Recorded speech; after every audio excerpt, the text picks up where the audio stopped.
Hello, my name is Matthew Unger, and today we are going to look over a social story that I have created for use with one of my clients.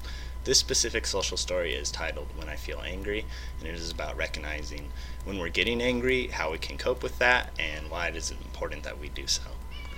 So in this story I provide a number of examples for signs of when you're getting angry, different ways to calm down.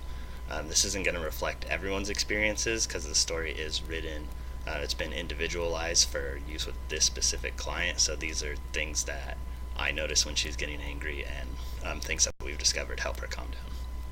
So basically, the way that I've written the social story is also very relevant to the client. We had to look at where her language and comprehension skills are at. I use specific words that I know she recognizes. And I use pictures that I know will help clarify the points for her. So you're going to want to look at that for a client if you're writing a social story for them, because you want to make sure that it's making sense to them. So usually when I implement a social story, I'll usually either read it with the client or I'll have them read it to me. It all depends on which method basically creates the most comprehension for them.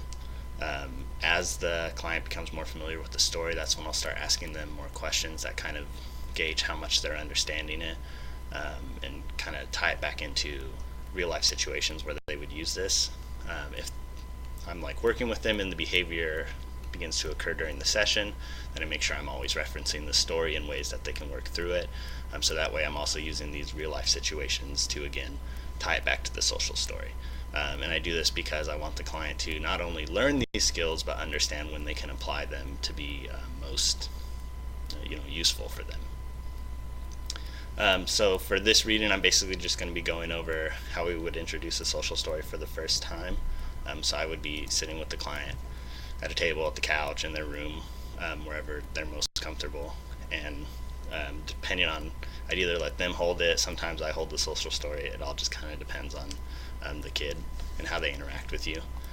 So in this instance, I would just be sitting, on a couch next to a kid. I'd have the social story out. So anyways, here we go. When I feel angry. My name is JM, and I live with my mom, dad, and sister. And in this instance, we'd have a picture of her and her family so that she can relate directly to the social story. Sometimes I feel angry. This is okay. Everyone feels angry sometimes. I can tell that I'm feeling angry when I start breathing hard, I start walking or jumping around the room, or I begin to tear up. It's okay to feel angry, but I need to calm down before I can get what I want. I can do different things to calm down. I can take 5 deep breaths.